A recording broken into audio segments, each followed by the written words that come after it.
I would say just start early. Start everything early. Get your finances ready. Start to be on top of things and not rely on your TA, your professors being on your ass 24/7, asking you to turn in assignments.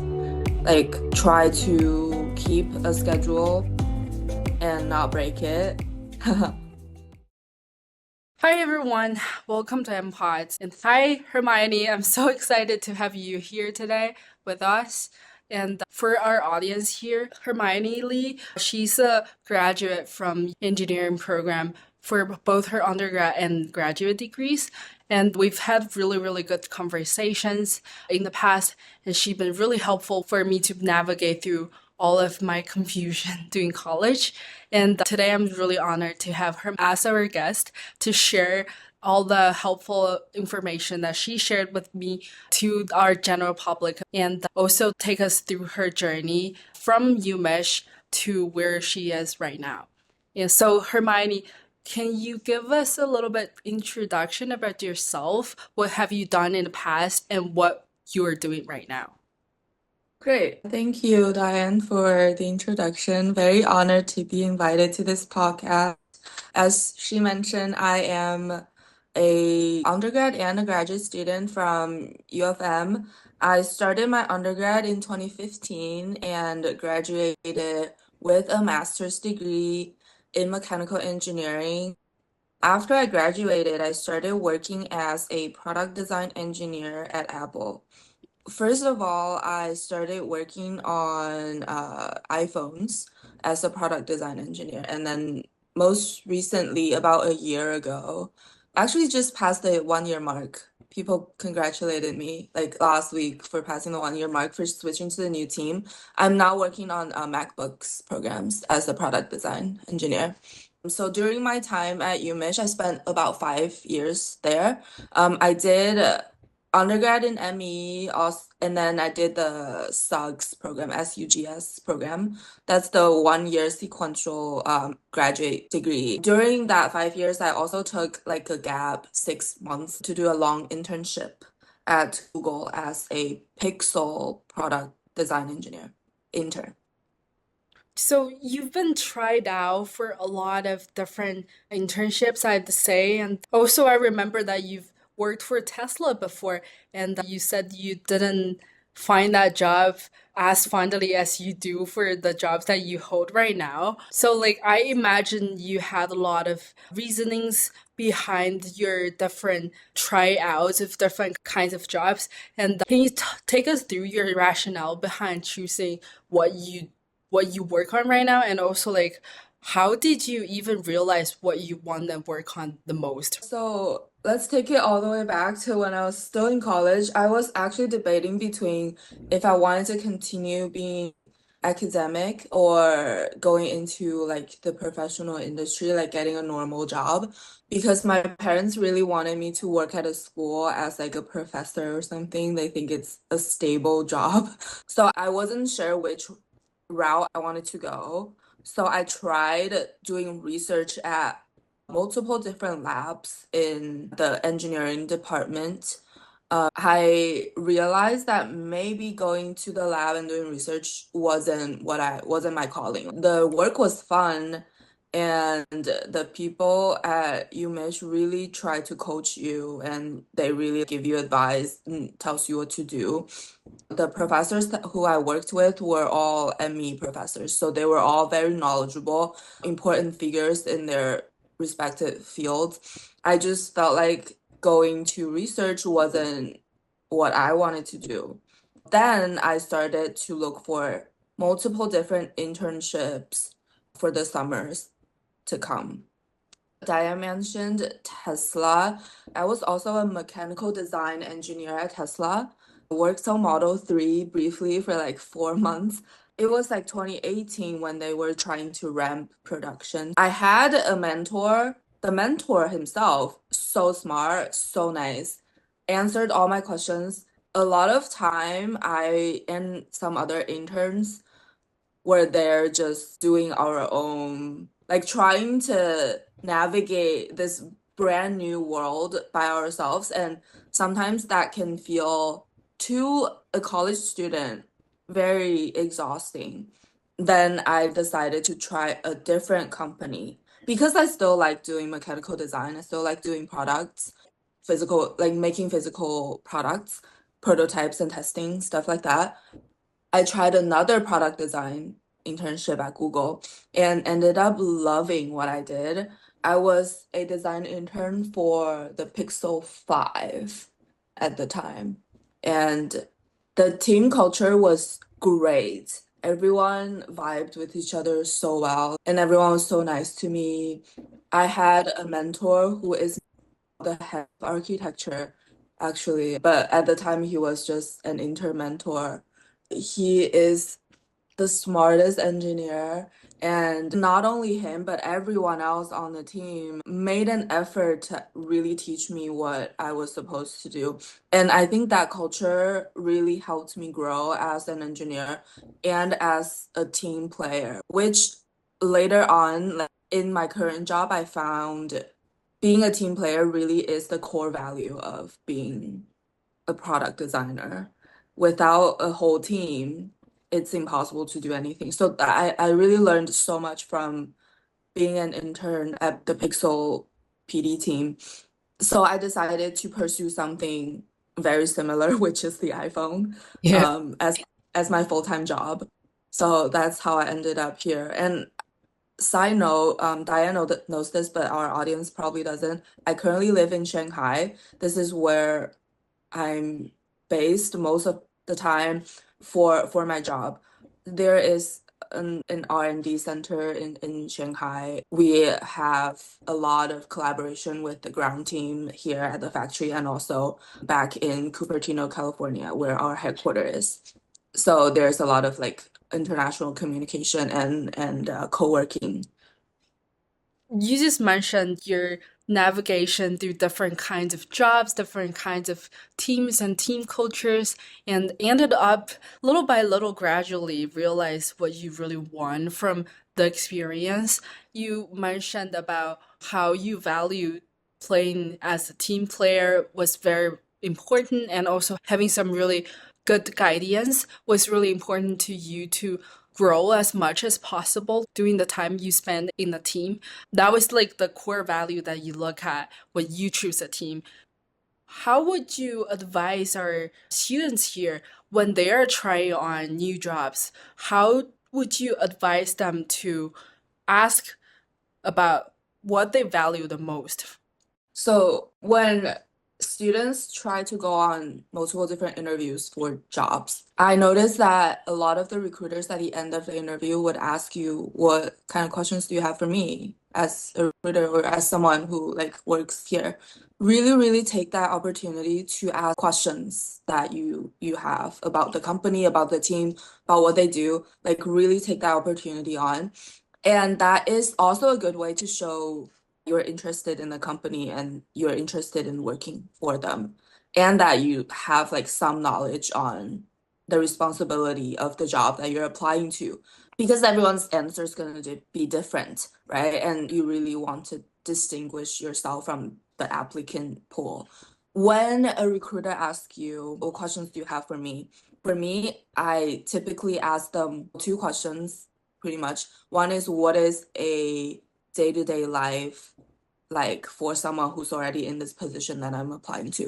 So this question gives you a basic idea of what your 9 to 5 or 9 to 6 is going to be like for the next months, years to come. Like this is super important because not everything is written on the job description, right? You don't know what people are doing in their day-to-day life because a job description can be very broad and it can just say do CAD. CAD meaning computer aided design. So my ME folks would know what I'm talking about. So the job description would just say do CAD, do analysis. But you really want to know, am I spending 50% of my time sitting in front of the computer screen doing CAD, or am I spending like 10% doing that and then 90% of the other time doing lab testing or other things to test design, right? So it depends on the individual. Some people might prefer one to the other, so you want to know what you're getting yourself into.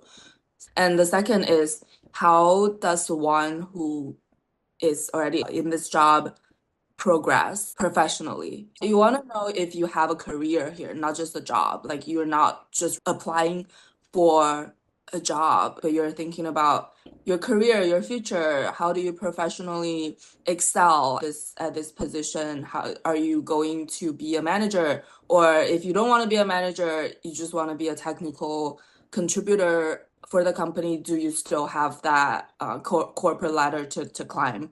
So that's another important question to ask for your future. Like I'm not talking like months, but years in advance, 5 years, 10 years. Do you see a future at this position? Yeah, definitely. I think those are really important questions too, just to even do research on our own before the interview, before even choosing the company too.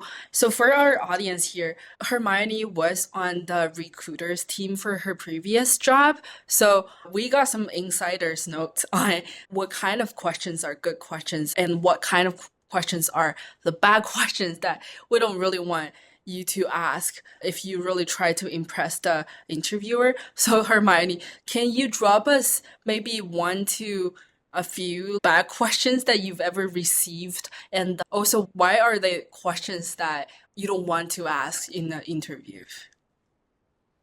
By the end of each round of interview, we ask the candidate what question you have for me. And the number one question that I hate the most, and most other interviewers also don't like, but we get it all the time, is this. Can you tell me what products are in the roadmap in the next few years? Two reasons why I hate this question. One, it doesn't tell me who you are. It doesn't tell me anything about yourself. And I'm not here to learn about my own company. I'm here to learn about you. And this question gives me nothing in terms of who you are as a candidate. The second reason why we hate this question is it's confidential. We can't tell you. Sure, you can search on Google, whatever's on the internet. You can choose to believe or not believe. I cannot tell you anything about our roadmap or our future products. So yeah, confidential information, don't ask about it. So how would you respond to that kind of question? Would you just like be coldly responding, this is confidential and we can't disclose this to you? How would you usually respond to this question? Yeah, we are trained to not give out information. Okay. So we would say something similar. Okay, so that's a really good note that I think every candidate should be like taking notes of. This is not only to Apple, I think it's for every other company you're applying for. So make sure to show who you are and your interest to the company, your interest to this job and the work that you're gonna be working on for the future potentially, and also don't ask for confidential information. Okay, so that's a fun little question. And Hermione, you've been staying on top of your game all the time. So I know that you got straight A's in college, in this really competitive college and this really competitive major, and you aced all of your internship recruitment. How was the process and how was the experience really like for you on your side? Was it all like that smooth? Like from my point of view, it's like a breeze of air for you to ace all the games. Were you ever confronted with any challenges during this process? And how was the transition like? And were there any up and downs for you during this process? Yeah, of course, everyone's experience has up and downs. My story isn't just smooth from the beginning to end. Like, I had a lot of difficulties navigating through recruitment and navigating through college. But people don't talk about those, right? People just tell you their accomplishments and where they ended up. If you don't ask them, most people, you don't post, I got a C on LinkedIn, right? You only say, oh, I got into Goldman Sachs. on LinkedIn, you're not talking about all the failures. Something that's really difficult for me was actually getting internships. I did so many recruitment events. I went to a lot of career fairs. I went to all of them. I went to all of them. And I would dress up. I would print out my resume. I would prepare elevator pitch. And I would stand in line to go talk to the recruiters at those career fairs. But I did not get in any of those. And it was kind of soul crushing because I like prepared for it and I thought my resume was really good. Why wouldn't anybody want to hire me, right? Turned out I felt like it's just not the right fit. So when was that exactly that you were describing about? When was the time that you didn't get all the offers that you got in the end? Okay, so timeline wise, I started going to career fairs maybe sophomore year.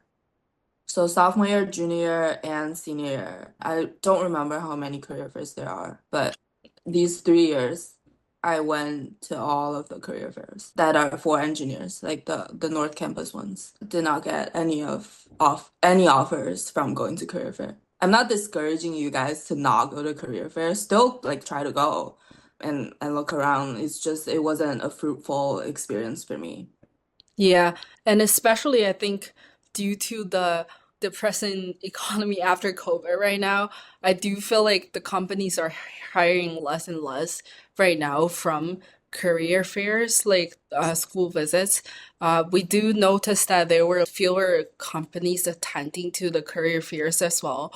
So besides career fair, which was like a main source for students to get interns, what are other things that you encourage students to do to try to get themselves in front of the recruiters? What are other good ways that you can get yourself a internship from your perspective? For all opportunities that I got, whether with a lab or with professors at UMich, and all of my internships that I received offers from, I applied directly, like in person or like in person meaning talking to the professors, or like going to their website, Mm. submitting my resume on their job website. So like basically you just like source all the companies that you want to apply for, all the ones that you're interested in, and then just submit the application right away. Yeah, it's really simple process actually, because I knew I wanted to work for a big company. It's nothing against startups. I just didn't want to work for a smaller company.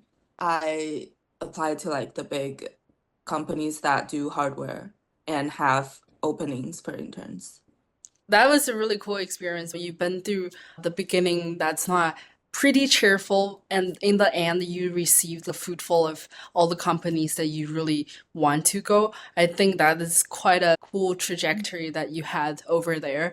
And also, you mentioned that you're full-timely working in Shanghai right now. I know that you've been in the States for a really long time, and you also grew your professional side and academic side here in the States. What was the working culture like back in Shanghai? And did you find it any different from all the interns that you had in the US?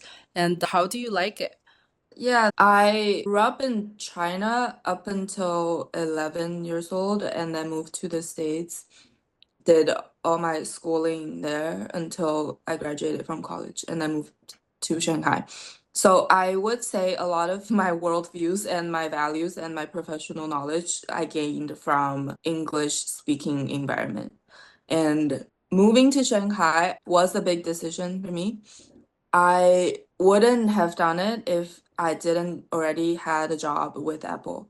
So they offered me a job and I already have like a Chinese passport and it's easy.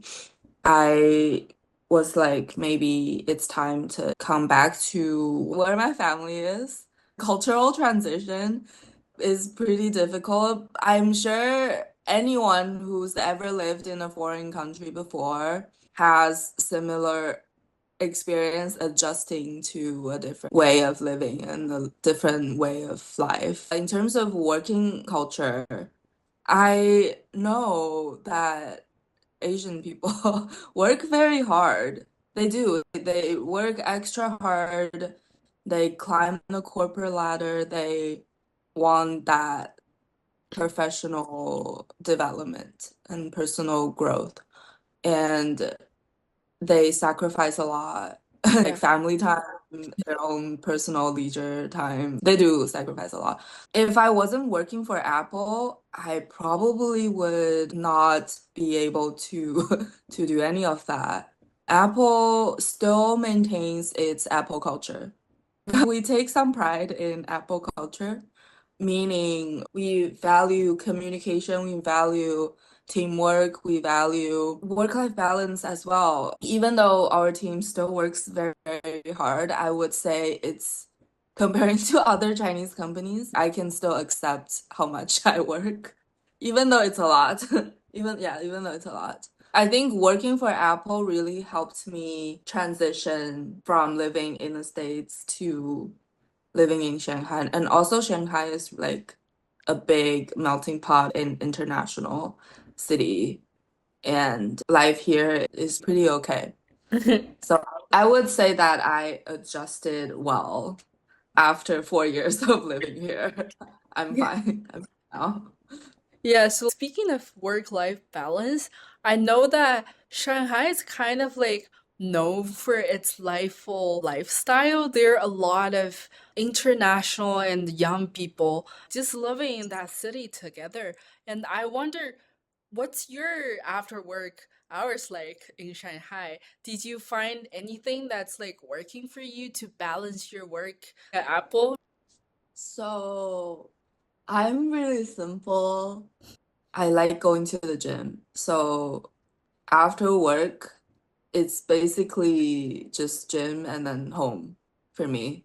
That's all. I think gym is the place where I like de-stress. Yeah, I don't have anything else going on actually. Some friends that I hang out once in a while, and some coworkers that I can grab a coffee with and get dinner with, but mostly just going to the gym.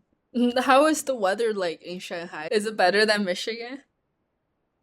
Oh yeah, it's very subjective.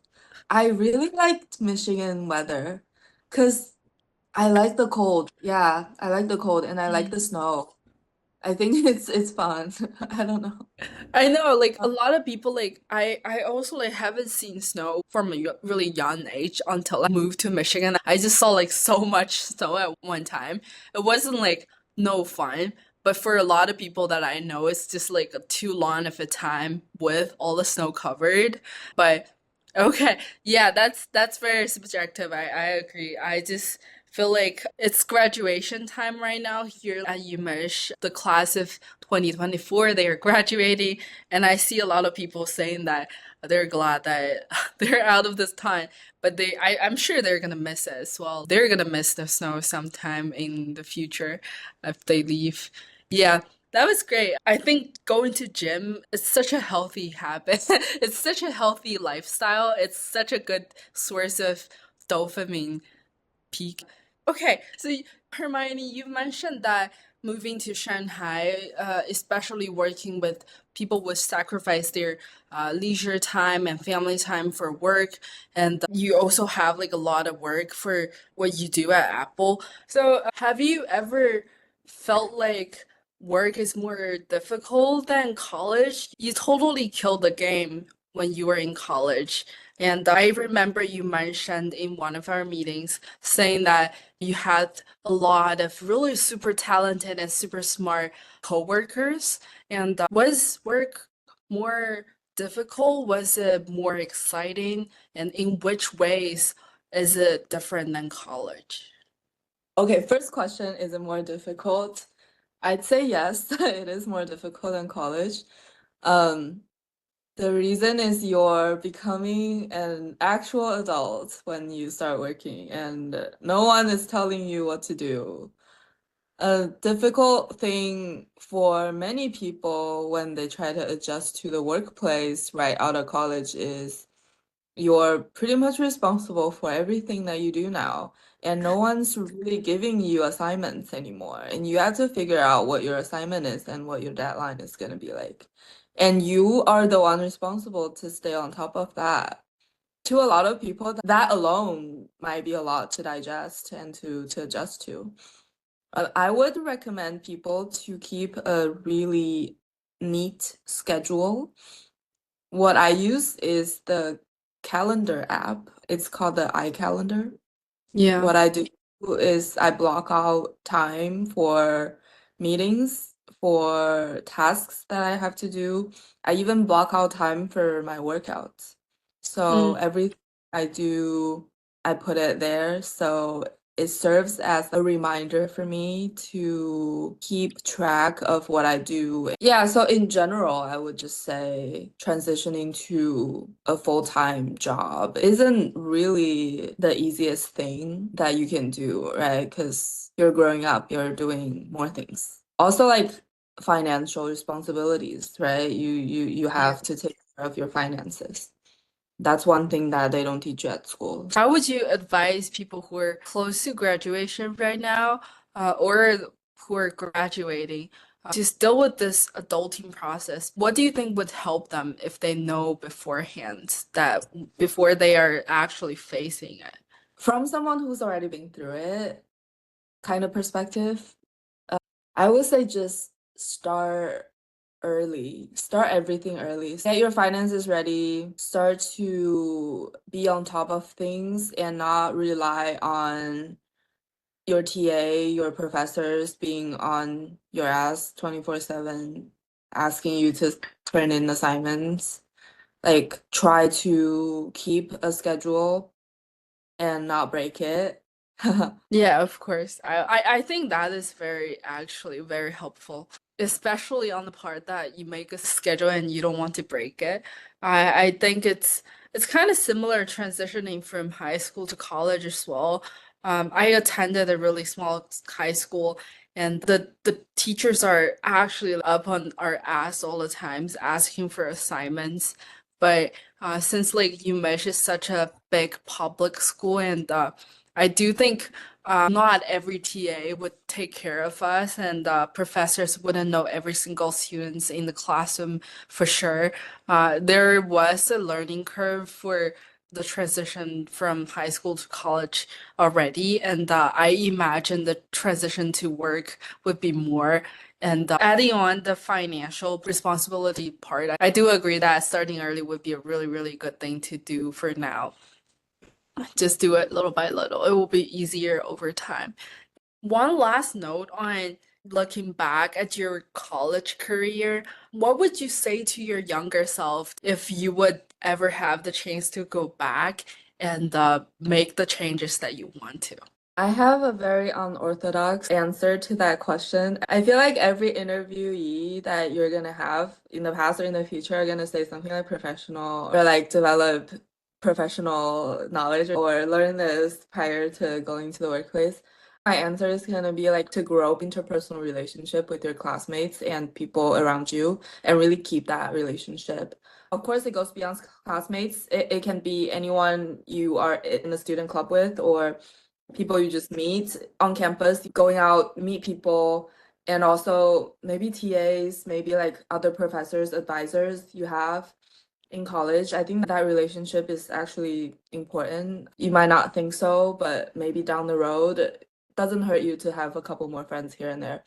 And once everyone becomes adults, goes into different industries, once in a while, maybe you need some kind of connection here and there. And having good relationship with people actually is a good thing. That is such a good note. I do believe people underlooked this aspect of college. People are always saying that you should spend more time to do professional development, but the connection that you build from college and to beyond is actually so important because college might be the last phase of us just trying to make friends without any like further considerations involving the professional development aspect. So for you personally, Hermione, are you like frequently in contact with your friends from college right now? And how are they doing in their life right now? Well, Good question. I don't think so. I failed. Okay. I failed at that. So that's why I'm giving everyone advice to really keep that relationship because I failed. And it's really saddening to see. To be honest, I did not really have a lot of friends in college. The few that I was a little bit closer with, we just lost touch. After I moved to China, we don't talk anymore. I mean, the time difference is crazy. Like, whenever it's the daytime for you, it's the nighttime for them. So it's definitely harder to keep this long distance friendship as well. But Yeah. hey, I don't know. Maybe just like send them a message sometimes. I'm sure people will get reconnected over time. All right. That's all I have for today, and thank you so much for doing this with us, Hermione. I think we had a really good conversation, and I'm sure that people who listen to this would have more insights for how they want to navigate their career development or anything that's beyond college. Thank you. Thank you for having me.